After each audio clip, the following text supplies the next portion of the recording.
Hi there. On today's show, I'm joined by Man United legend Wes Brown. Wes, thanks for joining us. How are you? And have you recovered from the shock of watching our boys against Crystal Palace on Monday?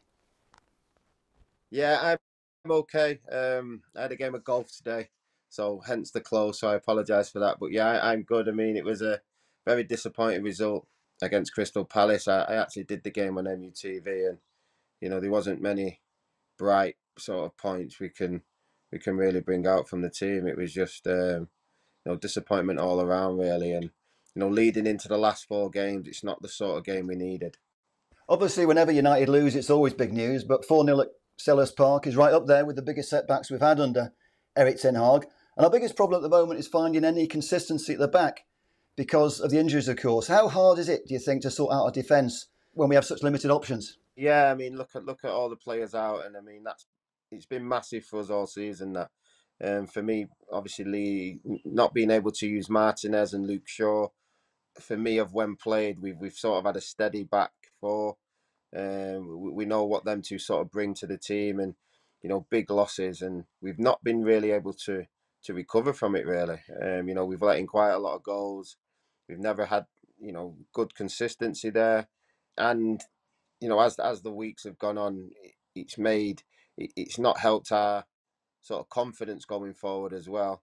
And obviously the last game against Crystal Palace there, to let four in, considering we're trying to get into a good flow of football to try and sort of end the season well and high, and as high as we can in the league.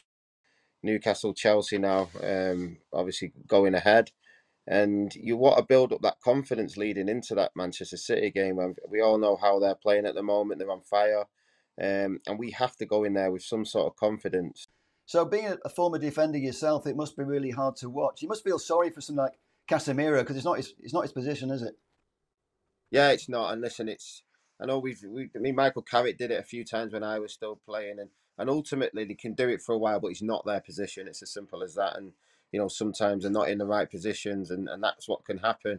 But yeah, I think it was just more disappointed with the whole play. I think we were very slow building up, whereas Crystal Palace were very exciting. They broke at the right times, got themselves in some really good positions, and when they got there, they punished us, and we couldn't really handle it. Yeah, their front three of Elise, Mateta, and Eze, really exciting players. I think they give any team a run for the money on their day. But do you think perhaps we really fell short a little bit because we were kind of lacking a little bit in leadership, not having Bruno Fernandes and Harry Maguire out at the same time? Do you think we really badly missed those two on Monday against Crystal Palace? Yeah, I mean, listen, Bruno's a massive one. Regardless what people think about Bruno, he comes up. He comes up in these games. He can be a game winner. He can get you that assist as well. He gives you that energy.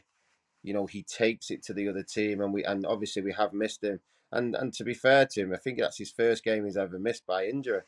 I think 500 plus games, which is incredible.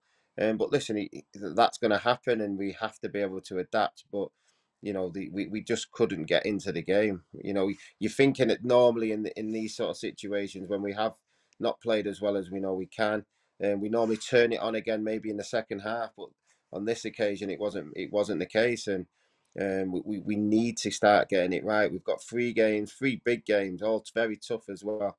Um, Remaining, and we need to get a good rhythm going towards that final because ultimately we have still got something to play for.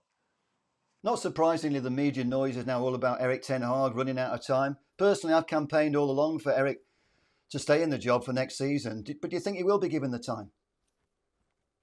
I think of what it, and if you ask many fans this, because obviously we on the channel we get asked this quite a lot.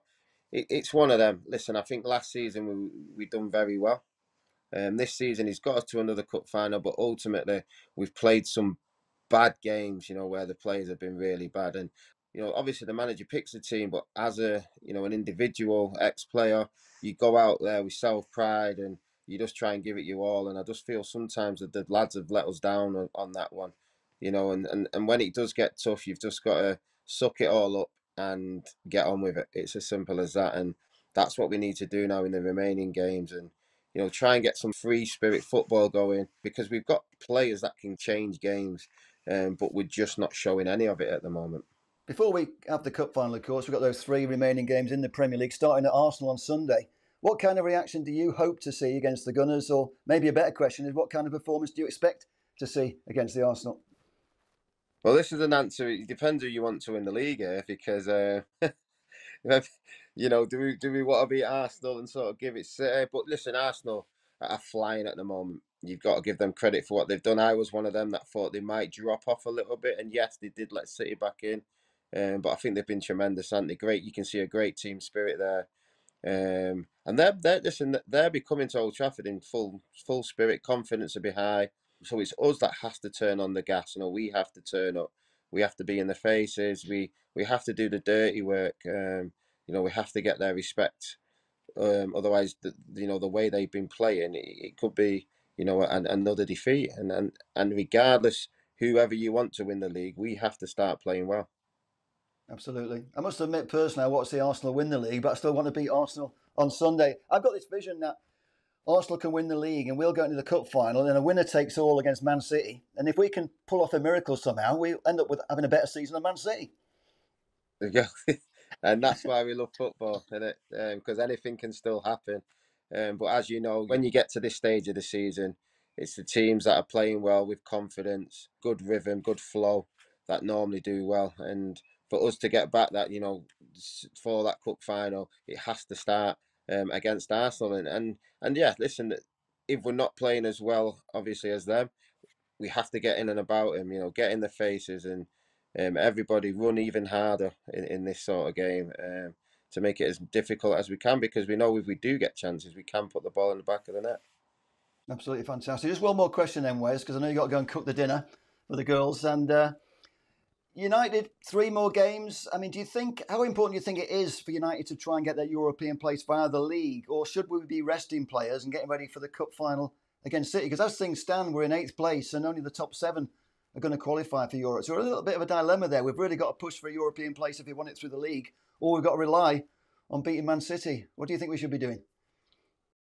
Yeah, I mean, I feel we still try and finish as high as possible, regardless what European stage it is or what cup it is. You finish as high as you can, and ultimately, if that's not the case, you still have an opportunity with the FA Cup final. But like you said, you can't take any of these games for granted, because we're playing against some really good teams now. The last 3 games, Arsenal, Newcastle, Brighton. I mean, these are not pushover teams. These are games where the whole team has to turn up, and we have to play as a team and as a unit and all together. And put in like I said, I call it the graft, put in the dirty work, and really, really, really leave everything on the pitch. No excuses. Wes, that's absolutely fantastic. Thank you so much for your time and for sharing your fascinating insight. See you again next time. Thank you very much. See you later.